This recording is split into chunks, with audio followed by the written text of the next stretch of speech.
জেলা পরিষদ থেকে হচ্ছে। রাস্তাটা আমাদের বিধায়ক তপন চ্যাটার্জির উদ্যোগে, ওনার বিশেষ উদ্যোগে এই রাস্তাটা হচ্ছে। কারণ এই রাস্তাটা মেটতলা ফেরিঘাটের সঙ্গে যুক্ত। এই রাস্তায় দিনে প্রচুর লোক বিভিন্ন গ্রাম থেকে যাওয়া আসা করে। নদিয়ার সঙ্গে বর্ধমানের একটা বিশেষ যোগাযোগ মাধ্যম, এবং এই এলাকার যেসব চাষি আছে তাদের চাষির মালামাল নিয়ে যাওয়া আসার জন্য সুবিধা, বিশেষ করে চাষি সম্প্রদায়ের খুবই প্রয়োজন। হ্যাঁ, আর ওপারে যে আমাদের একটা ওয়ার্ড আছে যেটা হচ্ছে দেবনগর গ্রাম। দেবনগর গ্রাম হচ্ছে গঙ্গার ওপারে, কিন্তু আমাদের পঞ্চায়েতের আন্ডারই আছে। তা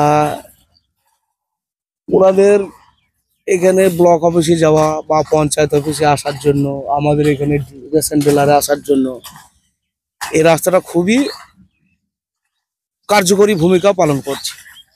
কি ছিল রাস্তাটা আগে? এই রাস্তাটা এগুলো সব মানে গঙ্গা মানে যখন ছেড়ে চলে যায় তখন এখান দিয়ে 100 দিনের কাজে, এনআরজিএসের কাজে এই রাস্তাটা এলাকার লোক মাটি দিয়ে এটাকে রাস্তা বার করে। একদম সিমলা সঞ্জয় নায়কের দোকান থেকে, এই সঞ্জয় নায়কের দোকান নয়, সরি, এই মুখ থেকে এটা পুরোপুরি মাটি দিয়ে উঁচু করে দেবনগর যাওয়ার জন্য।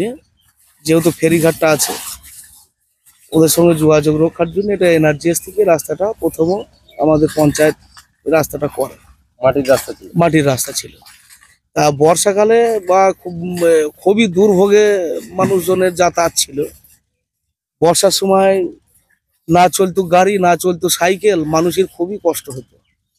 তা আমি বলবো আমাদের বিধায়ক শ্রী তপন চট্টোপাধ্যায়, উনার বিশেষ উদ্যোগে এলাকার মানুষ আজ খুবই উপকৃত এবং খুবই উৎসাহিত এই রাস্তাটা হওয়ার জন্য। কত টাকা অর্ডার?